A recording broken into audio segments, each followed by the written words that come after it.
He's determined to stay on there. He's determined. It's a war of wills at the moment between the goalkeeper and his manager, but you know who the boss is. And it's the boss's word that counts. He's got to go off here. That's not a great sign when you are publicly trying to ignore your manager. Not what you want to see. Shows a lack of authority really from the boss. Well, certainly it betrays the lack of respect from the players, or at least one player. Well, it's an extraordinary scene. He almost seems determined to stand his ground to try and be the hero in the penalty shootout to Arrizabalaga, but the decision has been taken out of his hands. But he's refusing to go. It's extraordinary. 3 minutes of stoppage time has been indicated, but Maurizio Sarri, with all justification, he can't back is down. fuming. He can't back down. He's got to force him to come up. He's made his decision. He's got to stand his ground, Sarri. Can't let the player win in this situation. Looks like he has, though.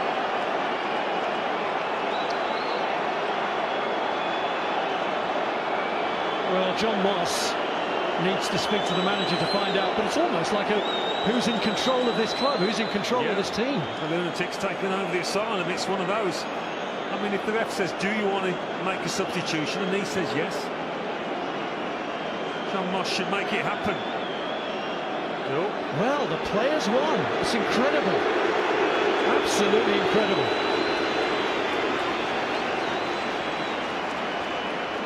If that doesn't undermine you, I don't know what does. And Sarri is absolutely incandescent, and with every right to be.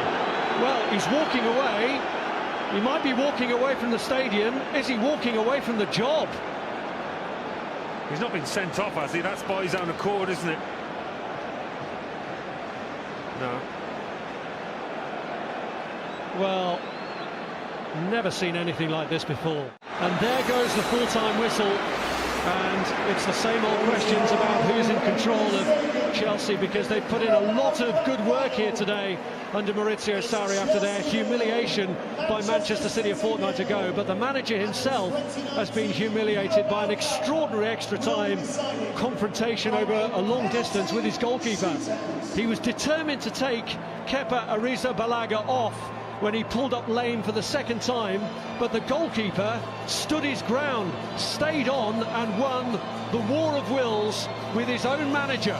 Sarri feels humiliated and undermined. The repercussions from that will linger long, but it will go to a penalty shootout. Chelsea 0, Manchester City 0. Oh my goodness, just when you thought you'd seen everything in football, something like that happens. One of the most entertaining 0-0 draws, and not all for the right reasons.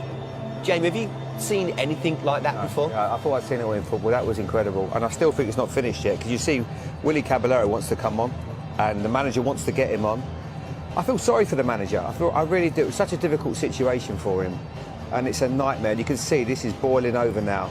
But I get Willy Caballero's got, you know, he's brilliant at penalties as well, isn't he? He's very good. I mean, when we beat Liverpool 3 years ago, he's been the main man. He's made a few good saves on the penalty shootout. So, and also look at the psychologically point of view. Also, maybe bringing Cavachero on. You know, he knows most of the City players. Yep. I mean, I'm still struggling to understand how a keeper would cramp in the first place. I'm struggling with that one. So much passing. How much has he undermined Sarri there, John? I think once a number goes up, you have to come off. As a player, I think you have to show that respect, and you have to come off. I get it that he doesn't want to. He's in the final. He's played well. He's doing well. If he's told the physios and the medical department he's okay, I can get his frustration, but you deal with that after. The last thing the players want or need now is this. But no one wants to come off anyway, whether they're fit or not, do they? If the number comes up, you have to walk off. Yeah, you have to. Listen, it's interesting what's going to happen now, but you know, just brought an awful lot of pressure on himself, hasn't he? Absolutely. Well, he nearly walked down the tunnel, didn't he, the manager? Thankfully, he decided to come back. I mean, what's happening now? Who's going to go and goal for these? Still looks like it's going to be Kepa. He's going to have both of them. That might be a good idea.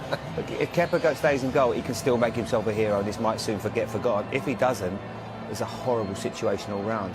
I feel for the manager. I feel for him. I do. It's a horrible situation. It's a difficult one for everyone, for the players involved on the pitch. Of Franco, they're shouting to get him off. It's a tough call for everyone. It could happen anywhere. You know, we say that's Chelsea's undermined. That could happen anywhere. You know, yeah, I think it could. I think there's a bit of passion. He wants to be in goal, and he wants to play. He doesn't want to come off. He's a goalkeeper. It's a unique situation to take a keeper off in the first place.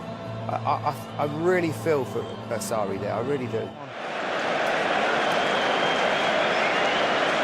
A little bit of breathing space. There won't be much of that in the coming hours for Arrizabalaga. You can be sure of that.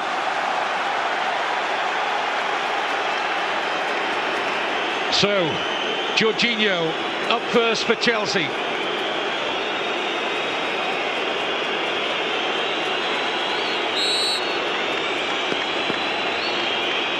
Long stare at the ball from Jorginho. And Ederson saves.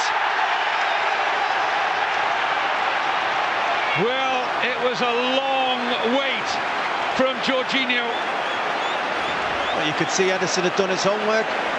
It's like a similar one. I think it was in the semi-final of the competition against Spurs. Waited till the goalkeeper went down. Ederson stood tall.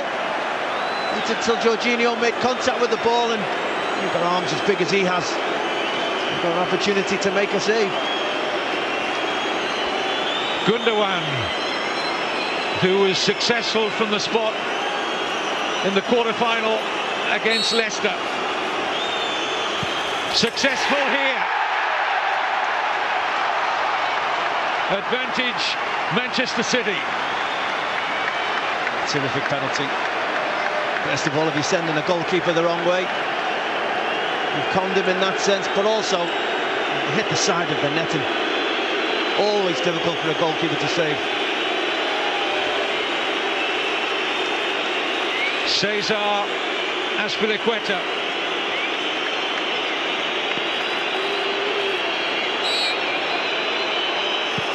No nonsense from the Spaniard. No stopping that. Terrific penalty, and look how much that means to the Chelsea captain today. Never easy taking a penalty after your teammates just missed it. It's crucial that you score that next penalty, and he never looked like he was phased. He never looked like he was going to miss. I don't think he could have got it further into the corner. Step forward, Sergio Aguero. Arrizabalaga trying some mind games there, staring down at Aguero, now back on his goal line.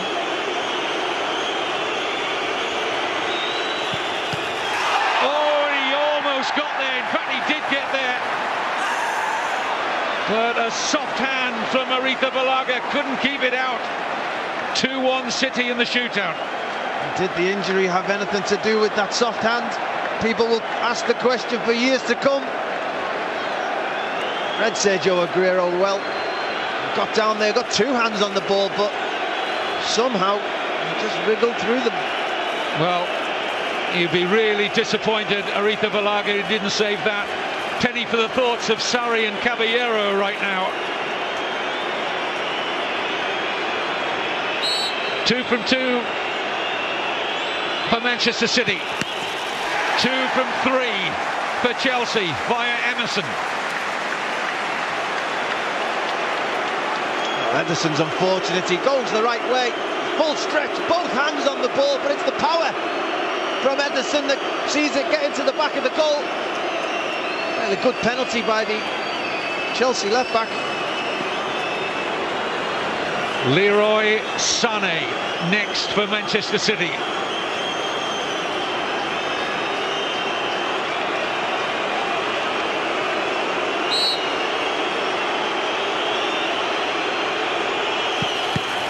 Excellent save from Arrizabalaga.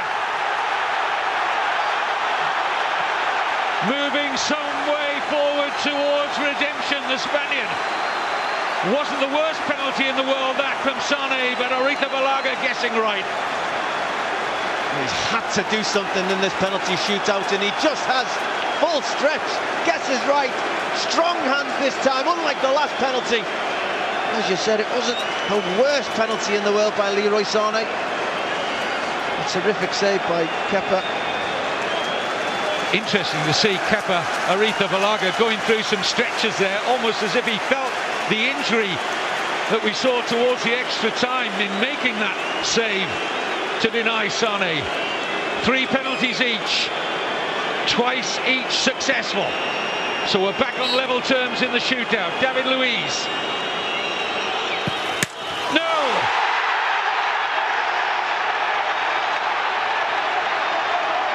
The fine margins in football. Woodwork comes to City's aid via David Luiz. We don't expect him to miss. He's so assured when he runs up to take penalties. He does have a long run up. He does have a lot of steps in that build-up, but his connection is always true. Just sets it off a little bit too wide and doesn't quite hit the target. Bernardo Silva for Manchester City.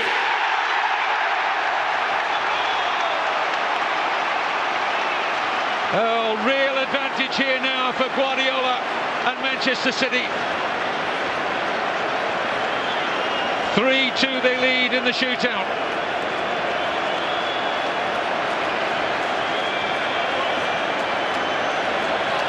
Four penalties each taken. Eden Hazard next for Chelsea, has to score.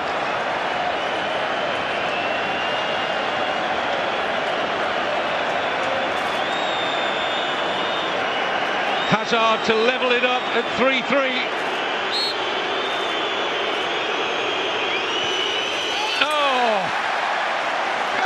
Cool is that? Talk about ice in the veins. Eden Hazard. He's taking liberties there. But Raheem Sterling has the chance to win the Carabao Cup for Manchester City.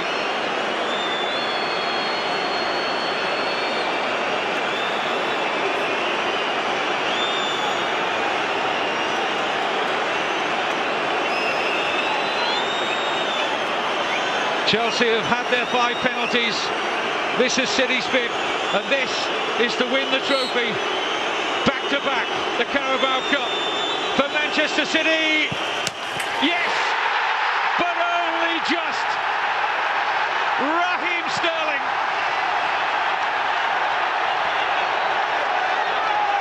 And Manchester City's run of success under Pep Guardiola continues. Well, those last 2 penalties we've just seen are absolutely fantastic. Hazard, you think he's just about kept his team in the penalty shootout, but then Raheem Sterling, talk about postage stamp. A lot of pressure on that young man's shoulders, and he's growing year on year. Don't come much better than that in high pressure situations, and he has just handed his team the cup. Well, jubilant scenes for one club and disappointment for the other. You feel for Chelsea a little bit.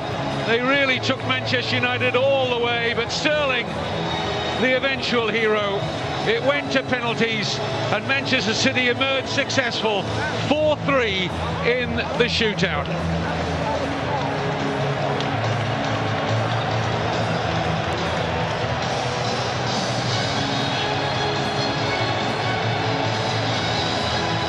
So, whilst the celebrations for Manchester City continue and commiserations offered to the Chelsea squad, we'll get ready for the trophy presentation, the presentation of the medals for the winners and the losers. For Pep Guardiola, the 25th major trophy since he took over as coach at Barcelona in 2008, a remarkable record. شكرا لحفيظ. إذن غوارديولا يضيف لقبا جديدا إلى سجله المتخم المليء بالألقاب في كل مكان ذهب ودرب. من حقه أن يحتفل مع ستيرلينغ الذي حسم ركلات الترجيح والذي واصل التسجيل في موسم استثنائي لرحيم ستيرلينغ على مستوى التسجيل وكذلك الصناعة. أبدأ معك دكتور.